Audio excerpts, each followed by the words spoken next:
Timothy Alcoholic. Hi, Timothy.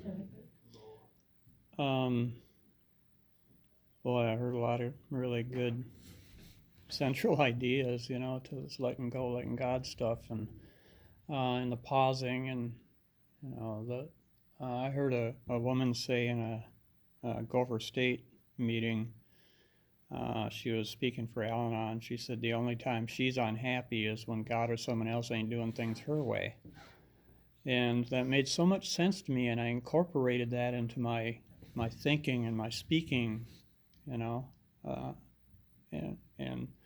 the big book says that we had a profound alteration in our reaction to life, and it's not what happens to us, it's how we react to it that we are in charge of. And I know for myself is that when I give it up, God shows up.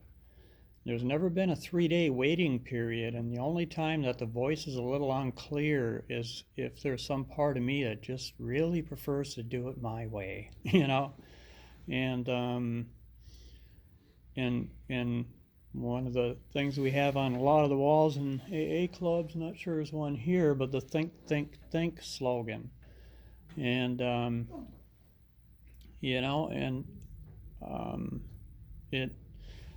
I was really dwelling on that, and a comparison to playing chess occurred to me, and think, think, think, and I really broke it down in a way that worked for me. I don't know how it would work for anyone else, and it might not even been what the founders were thinking. I don't know, but the first thing when I look at a chessboard, if I'm playing a tournament or I want the habit to be there, whether I'm playing at a tournament or fun.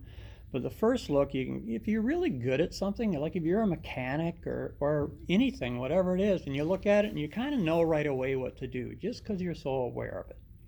You're just trained. And I can look at a chessboard and I can realize pretty much 90% of anything that can be done on the board from my limited perspective.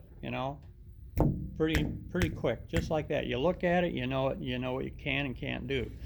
And the good ideas pop and the bad ideas pop.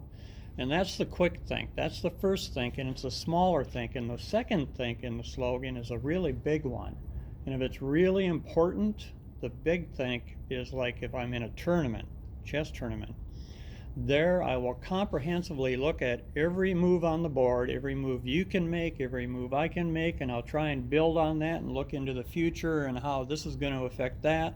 Because it's important. If it's important, if you really matter, I'm really willing to think about that and how I'm affecting you, how I'm affecting me. And, is it important? Is it kind? Is it compassionate? Is it thoughtful?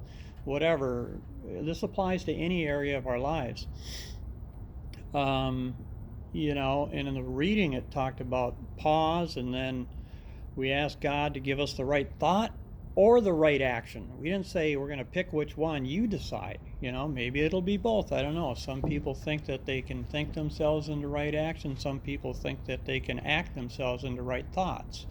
To me, that's a chicken or the egg argument. It's up to God. And so after that comprehensive think, I stop thinking. And I walk away from the situation and I clear my mind, and I go to that place, that one prayer where we ask God to set aside everything, help us set aside everything that we think we know. So we'll start all over with a fresh, clean slate like we do every day in recovery, We don't have resentments. And then I come back for the last think. After I walk away, I just divorce myself of all my best thinking, and I come back and I look at it one more time.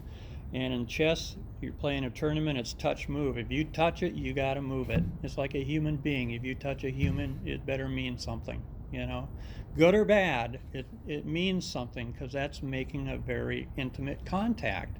I walked in the room, I gave you a friendly, hey, how you doing, Gary?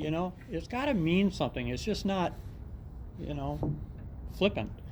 And but when I clear my mind and I do that last think, I go to touch the piece and I'll stop myself from touching it, because I know for me, almost all of my problems come in life when I get in a freaking hurry.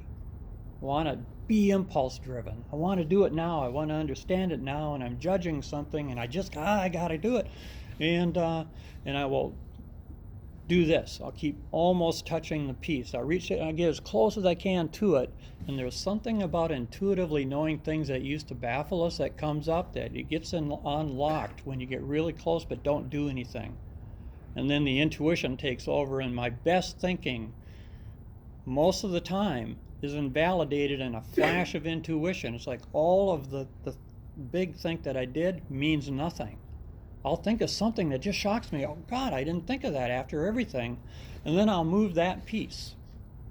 And the person that I'm playing usually is shocked because they didn't think of it either, because they're thinking. They're not being intuitive.